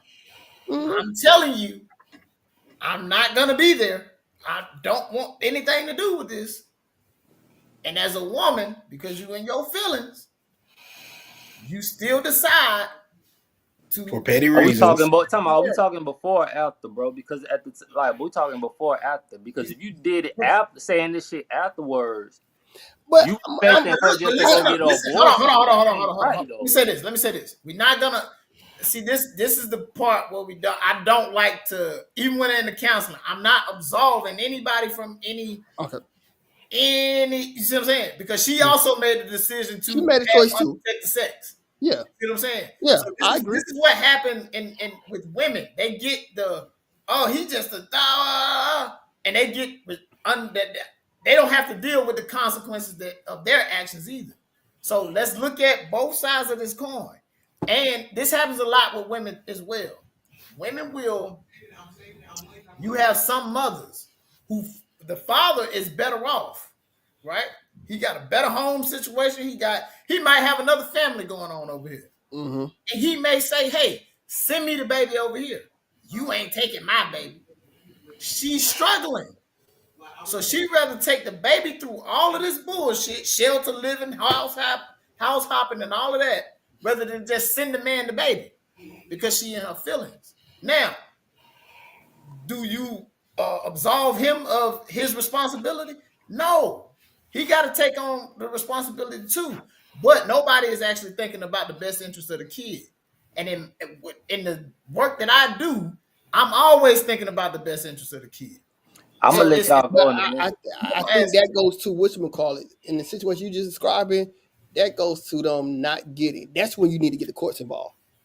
That's one of the That's one of the situations. And that's the thing. But that's the thing too, though, bro. Look, he's saying that he got the living situation too. But it's so much more to going to being a parent than that. But look. Wait, you got to be stable first. You got to be stable first. The courts will rarely, unless the mom is proven to be unfit, whether like drugs or something like that, the courts will rarely award the man the child. I see this all the time. Yeah, but the scenario you describing shows she's not fit. Shows. Yeah, but that's just one. But I was just kind of correlating those 2 scenarios together. But like, I'm gonna say this when it comes to that. It depends on what county you in. It depends on what county you in, and it depends on the state you in. Every state, every county is different. In California, I see a lot of moms paying child support. Even if they got, I see just different shit and different. And my predicament was different, so it's just me on different things. I'm not saying that in all cases. It's just. But I see a lot of people that think that they be like, "Oh, if you struggling, just give me this kid, nigga." I promise you, financially having money is cool, but the mental shit that my kids go through, homework, all the extra shit, a lot of niggas can't just handle that. That's just called being a parent, my G. Like, you gotta be a parent at the end of the day. Niggas can't do that. They ain't just. No, you saying niggas can't do it. Certain niggas can't do it because I done had my brother up here for the last 4.5 years, 5 years. Certain niggas can't do it. It's not they can't do it. They don't want to. They don't want to do it. They don't want to do it. Let's not discredit men though. Like men. You don't give men a bad rap because some of them don't want to do it. It's some niggas who don't want to do it. because But it's there's other niggas out here who So hold don't on, have but to you do said that. it's to being a parent. Why shouldn't I give you a rap if you don't want to do it? If you made this child, I'm not taking you off the leash for that because you don't want to do it. It's a lot of shit I don't want to do, No, but I do it because I said don't try to give the man a bad rap. The men, there are men that do it. We ain't talking about the niggas that don't. We talking about the men that do it. But I'm saying I'm not even talking about them. I'm talking about the men that feel like since they got money that they're obligated or they could just take care of the baby better when there's so much more that goes into it. Because but we have say come he to a doesn't have mind. a support system that's behind him. So you gonna let everybody then? That's the same shit I see a lot of people talk about with the and with females when they have their nannies or they have people taking care of they're like, damn, the mama not even raising the kid. So is that gonna be the same thing with the father? Yeah, I mean, No, I'm gonna say this. It's the kid getting taken care of. That's the whole That point. ain't how it's gonna look all the time. It don't matter how it look. Is the kid getting taken care of? that's the point. It don't matter how it look. It don't matter if the grandma there taking care of the baby every day, why the man going to get the money or whatever. Is the kid being taken care of? That's the only thing that matters. It don't matter all the other extra stuff. That's why I was correlating that type of situation to what she's actually doing, because that baby is going to have psychological issues of not having a father around. Not even that. Well, I'm not gonna say she's not gonna have a father around. She might meet a man who actually take on that responsibility. Yeah. But what I'm saying is, not even that. What is it doing to your psyche as a woman? And then what do you instill into this baby? But some females feel like that. A fucked up situation with the men that she Some females feel like having a baby is the prize. That's their way out. Shit, we seen that shit in lottery ticket. It's their golden way out. Having these children by these things. All they want is the golden ticket. That's why it's just selfish. I'm not totally mad at her as much as I'm mad at him and every other athlete, because it's been shown. Like, you know who these type of women are. Trust them. You gotta trust it. Yeah, you got to. You still choose to deal with them. That's true. So yeah, she has her responsibility as a woman to make sure things are protected. He has his responsibility. If you knew you did not want any kids, because you already had 3 prior, so it ain't like she's the first one. True. So, but you know what else the problem to it is? We promote these type of females. I don't even know where she came up. We report these type of females. Bro, it's some bad, fine, beautiful nurses out here. You could go find you a beautiful lawyer, an intelligent female, but that's not promoted the way it should be in the society. Like because men don't care. Men don't give a damn about how much money a woman makes. I'm not talking about the money. It has nothing to do with the money. I'm just talking about just who you are. Like perception paints reality. Let's just be honest. We have a lot of black successful doctors, lawyers, politicians, all of that, but they're not seen. Who's seen?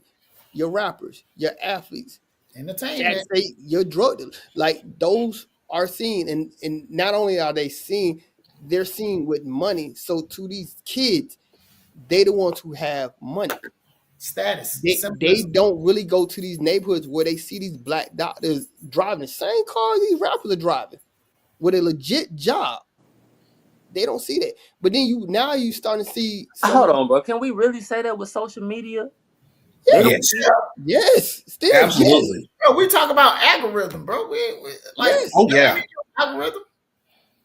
Yes, because even some I got you got electricians out here making. You got electricians out here, HVAC out here making that bag, but you won't hear nothing about that because it's not popular to those kids. What kids you know following a black doctor right now? Right. That's not on reality TV. That's not on reality TV. What kids you know following a black electrician? And then on top of that, even if they are following, why are they following? Are they following because of their profession or because they're making a different type of content? Right. Think about it, bro. Come on, you got lawyers starting to rap now. This is crazy. You got lawyers getting chains. You got lawyers getting chains. Salute to CJ also. We went to Kilpatrick Elementary and Kendrick Middle. Shout out Kendrick, but Kendrick had some. Never mind that. Fine ass I female. was all over Clayton County, bro. Cause my mama couldn't sit still for a motherfucking thing. Nigga, all over Clayton County. All right, bro. I know y'all gotta go, man. I ain't gonna keep y'all, bro, man. I'm gonna end it, bro.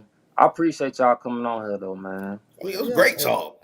Yeah, man. It's what's needed. Like somebody comment, just 4 men talking about our community. Yeah. You know, and like I said in my post, and you told me to kind of hold up on it. The community, what I've seen twofold is those who had a good, stable community behind them has never blamed the school system for anything. Right. Those who didn't have that good community behind them, it's the school system fault. And I'm saying this now as an educator because I'm starting to see parents that are younger than me or who went to school with me that were dumb as hell in school. So now they're struggling with their kids doing stuff. I was telling Nate, COVID showed me that. And that's one of the things where, like, school is not going to prepare you for it. Nobody was prepared for COVID. The government wasn't prepared for COVID. No. Like, in a lot of... I don't know about that one. But we gonna That's a whole nother conversation. I'm not talking about them top people. I'm talking about just like on a smaller local level. Yeah. Because to me, the local levels are more common people. Yeah. I get what you're saying. Yeah. You know, like the whole... And that's another problem too, bro. Like we don't work with our community. We don't even know who's over our school district. But you get what I'm saying? We don't know the school board, who's doing this, what are they doing? How many parents go to PTA meetings and really how many? That's what I mean, the community. Like Nate said, like you go them high school football games be packed. Middle school games, packed. PTA meeting? That was a PTA meeting that same time period, empty. Hey, but you know what though? I got a solution to all of these problems that we have. Put the PTA right for the game? Nah. I just got a solution to all these problems that we have in our community as a whole. Yeah. However, I'm just gonna wait till I develop my program and put it in the works. I got to get paid. I got to get paid. I got to get paid for my IP. But I think a way to get them, get the parents into them PTA meetings, free food, baby. Let's do it. What have I been saying? You lying. The guy Always. You know what, bro? I still doubt that. Yeah, come, bro. I mean, at home, and they going to school hungry, they ain't gonna want to do nothing. Now we talking about niggas, man. Free, FREE. They gonna be there. Trust me. PTA is already free. But hold on, see that goes back to that goes back to what I was talking about with Fred Hampton and why they shut the Black Panther shit down, because they was feeding the community. They was doing good. They don't want to see that shit. We just got to come together, man, as a community. I know what you're talking about. They're going to find a way. They're going to find a law that was written so long ago to throw back on us. Yeah. That's it. I bet you right now, we're going to use Clayton County. It's probably a law in Clayton County that said you can't do such and such without this and that. That nobody cared about or ever used. But let something that you're trying to put together get successful and they hate it, they're going to dig it up. I'm sure. You ain't lying. That's why we got it. But see, look, our solution, I'm just going to give y'all a little tad bit of this. We have to start raising kids in politics. We have to create our own party.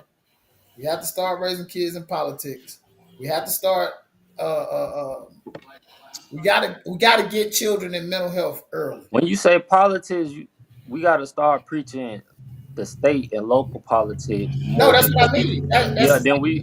That's what I was saying. Political aspect of things. We gotta get children as early as the age of 5 into mental health services. And it's easy to identify them. There's always the niggas that's in ISS and get suspended from school, come to school smelling like weed. I promise you, it's easy to identify.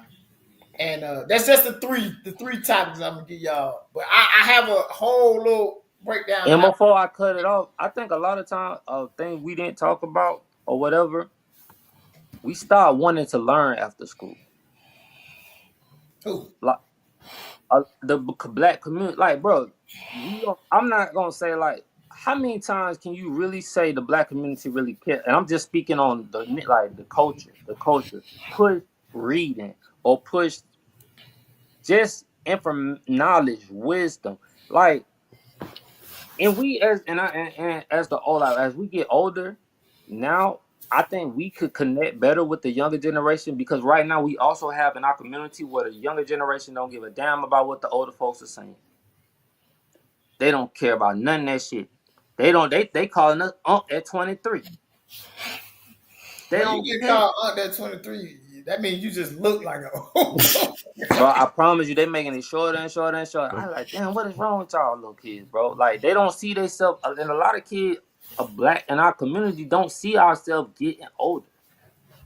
Like, we make getting older seem lame and cool. I mean, lame. Like, getting older and becoming more knowledgeable is lame. There's Well, no fun in it. It's we information, brother. yeah, we did, even us, we did grow up in an era where, because of the gangs in the different cities, that our livelihood was 18. Like, you lucky to make it out of high school at 18 and go to college. Like, you was lucky to go to college. Because I remember my first stint in college, I wrote a paper and I was like, I was happy not to be killed or in jail. And my teacher was concerned, like, what? But he was an old white guy. He didn't know where I was coming from. Oh my God. But you got to think about it. When I was in high school, Southside Mafia and his squad was big in Clayton County. You going to the skating ring, you want to But skate, baby dance, but you know if it was a fight going to break out, a gunfight, like, that's what we and dealt with. it's so crazy. I talked to Chris about that, and I tell my kids, you said it in a great way, but how I felt growing up, I was so it was normal.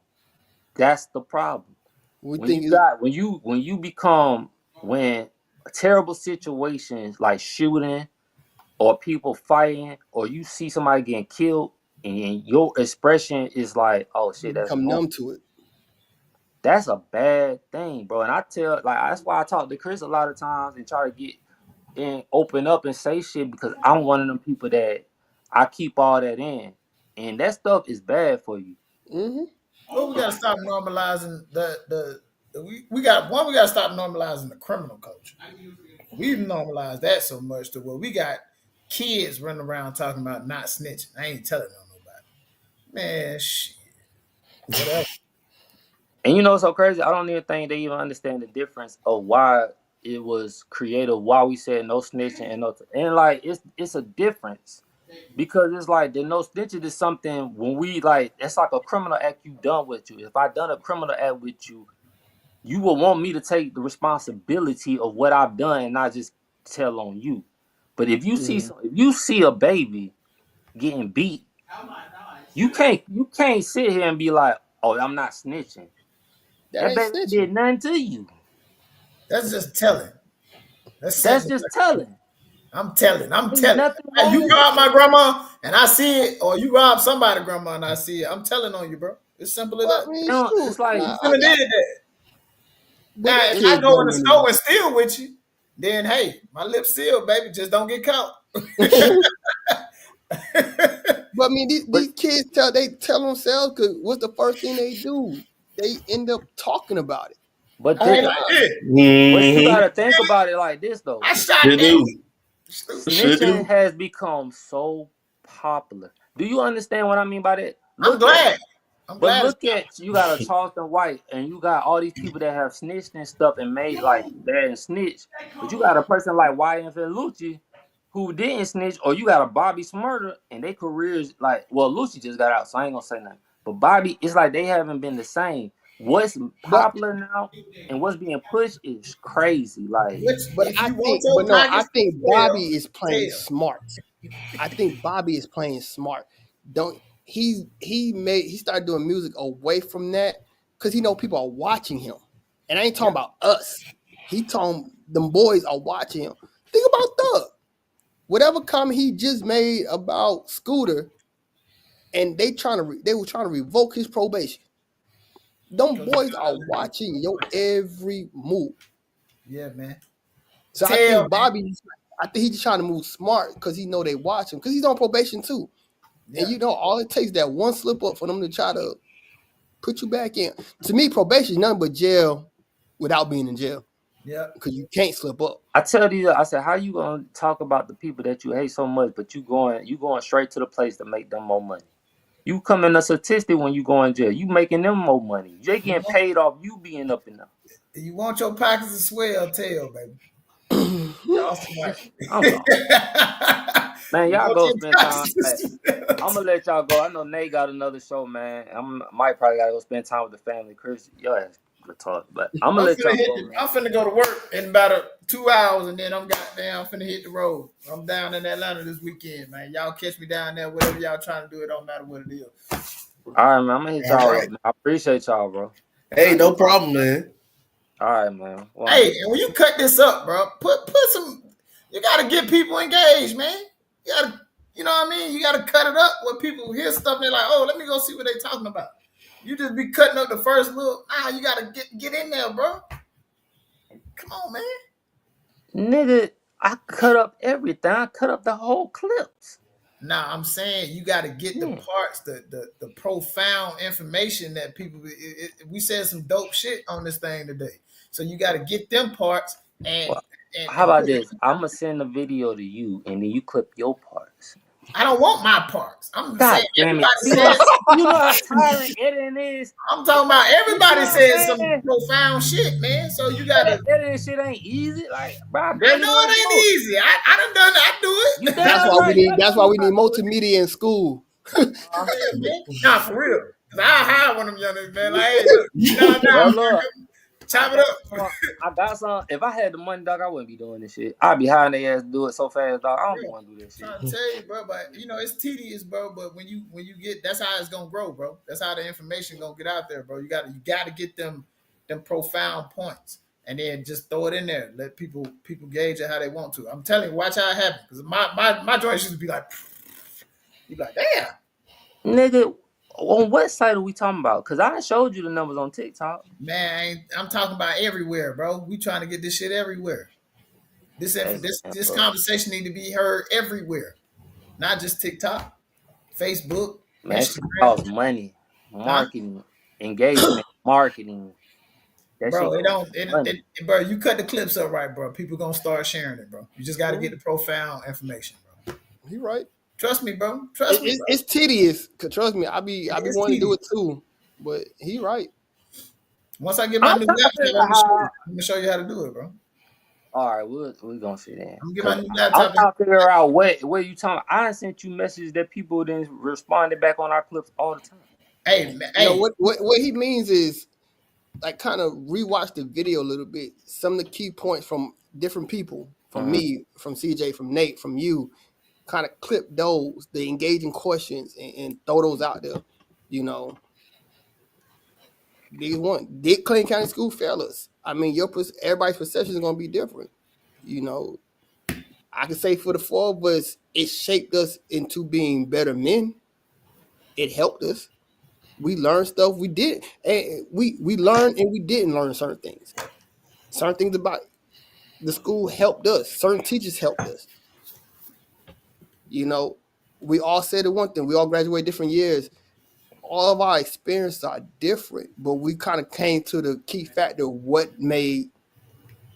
the school system is the way it is. And a lot of it boils down to the adults, the parents, the community. It goes down to that. That young lady, I can guarantee you, we may have to reach out to her. And talk to her. What happened at Forest Park that made you feel that way? What did you do? We say this with sports, practice make perfect, but how many kids go home reading? How many kids go home doing homework? All right, then, man. I'm gonna get at y'all. So I'm gonna hit y'all up, man. All right, again, man. So, all right, then, y'all. All right, man. All right, y'all. Man, y'all holla at your boy, man. All right, man.